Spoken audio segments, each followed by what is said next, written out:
Mayang adlaw kanyang tanan. Ngayong araw na to, nakikita na nga namin niluluto ako ang kumukulong paksiw na tulingan. So ayan, makikita nyo kung paano ako magluto ng paksiw. Ito ay first time nyo lang makikita. Oh, kahit alam nyo naman paano gawin. Ewan ko ba, kalokohan lang to.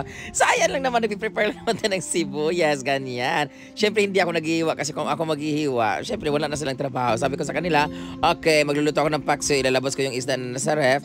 At si Jefford po ang naghihiwa ng ating mga ricados. Unahin na natin dyan ang sibuyas. At siyempre pag naglagay at syempre, pag nagpaksiw tayo, kailangan meron din tayong loya. Nakasing loya ng paanin niya. At syempre, tinapos ko na kaagad kasi masyadong mahabang exposure ni J for the Explorer. Ito naman tayo sa ating isda na kung saan ganito po talaga ako magluto ng paksiw na isda. Ilalagay ko po muna siya sa ating kalan o kawali o kaldero kung ayaw nyo manggamit ninyo. Tapos, paglagay niyan, antayin lang natin na mapuno. Ang tagal naman ito. Kapoy nga mag-voice over gatay. Ay, dito. Kaya sa lahat talaga ng content creator dyan na nagbo-voice over, tapos sila lang nagkakamera. Hands-on talaga sila. Saludo talaga ako. Salute talaga sa inyo. As in, taas kamay ko sa inyo. Kagaya niyan, pag nagluluto ako, nilalagyan ko po talaga ng asin, tapos tubig muna na isang baso. And then, papakuluan ko po muna siya ng tubig lang muna. Pero bago pakuluin, lagyan ko muna siya ng durog na paminta at pinakadurog na paminta. So ayan nga, minsan naglalagay din ako dyan ng mga talong, ng okra, ng sitaw, masarap kasi, or pechay, masarap yung may gulay talaga, 'di ba? So nilagyan ko muna siya ng masarap na durog na puso na laging nasasaktan. Agay, kalame. So napagod talaga ako, guys, kasi hindi ko alam kung paano mag-voice over ng ganito talaga, pero charot-charot lang to, guys. So ayan, nilagyan natin yung sibuyas, luya, tsaka bawang. Yung iba naman minsan naglalagay ng mantika para hindi matuyuan. Ako hindi ko kasi gusto yung mantika talaga eh. So naglagay rin ako ng sili. Wala kaming siling haba o siling panigang. So nilagyan natin ng siling totoo talaga, siling demonyo. Ayan. Pag kumulo na po yung ating tubig po from the isda para mawala-wala yung lansan niya, lalagyan na po natin siya ng sabaw. Ayan, para hindi masyadong maasim at hindi rin masyadong matabang. Dapat sakto lang po ang ating panlasa. Kasi po, minsan kasi pag sobra, masakit. Charet! So tapos na siya. Ganun na naman kasimple ang pagluto ng ating paksiw. Kaya saludo sa mga magaling magluto talaga at magaling mag-edit. Ayan na po ang aking paksiw a la Brenda. Antayin lang natin siya na medyo matuyo-tuyo konti. So ayan na po siya. Masarap na po. Kaya tara, itadaikimasu. This is Miss Cynthia? Oh. Kadako na baka na ako giatay. Paano tayo papayat ito kung ganito mukbang lagi ginagawa natin? Good luck sa isang kalderong bahaw.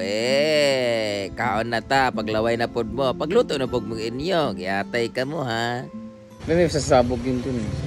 Let's eat. Kawag igit. Ito na yung ating paksiw.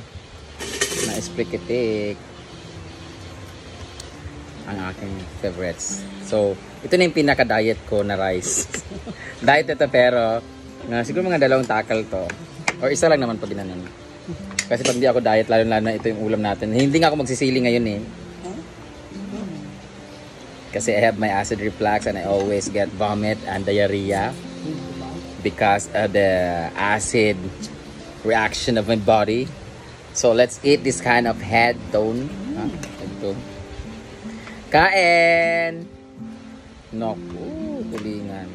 Ito talaga magpaparami ng kanin sa akin pero I ate already cucumber so that it will lessen my appetite. Charot lang.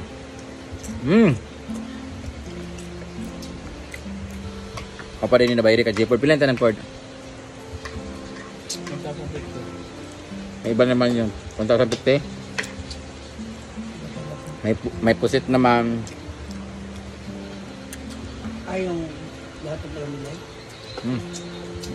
Kamigin lang ba? Ganito lang. Hindi naman talaga siya masarap. Galing to sa Kamigin. Mas okay po siya magkamay. Ba talaga pag ako hindi na ako marunong magtinidor.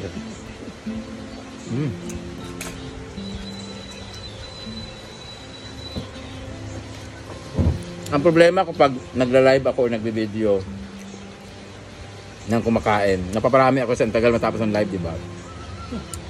Gusto ko namang mag-diet, madali naman maubos. Hindi naman ako pwedeng kumain ng konti-konti kasi lalo ako nagugutom. Gusto ko talagang ganito. Ano lalo ka na napuprovoke na kumain. Pipino.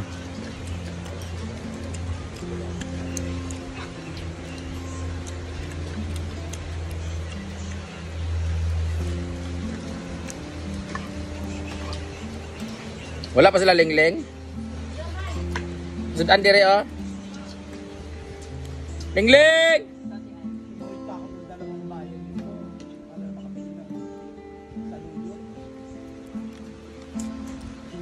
Binira lang po yung saluyot dito sa nag-iwan. Dati marami. Saan? Wala na. Parang ang hirap talaga mag-diet pag ganito.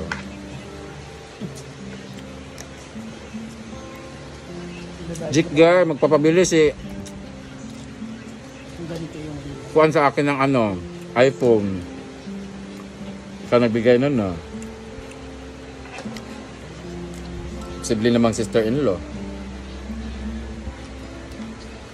sana all. Ay, Lord. Tulungan mo ako. Kuhan ba? Papalit ko. iPhone XR. Sa ilang poster ko. Nag-usap naman, eh. Mampak mo sa dalawang bayan pa yung nagpapil.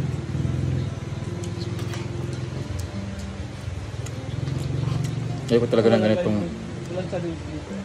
Wala na, tapos akong kumain pag ganito. Mag-diet ako. Tapos na ako. Last na lang ito na Ganyan soup. yung bibig mo. Gumagano'n malaki. Bubusogin ko na lang. Babasagin ko na lang ito ng tubig.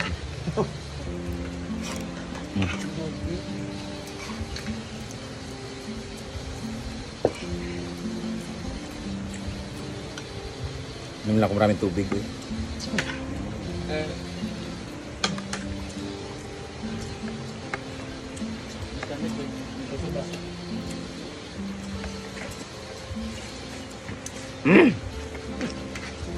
Ang hirap mag-diet.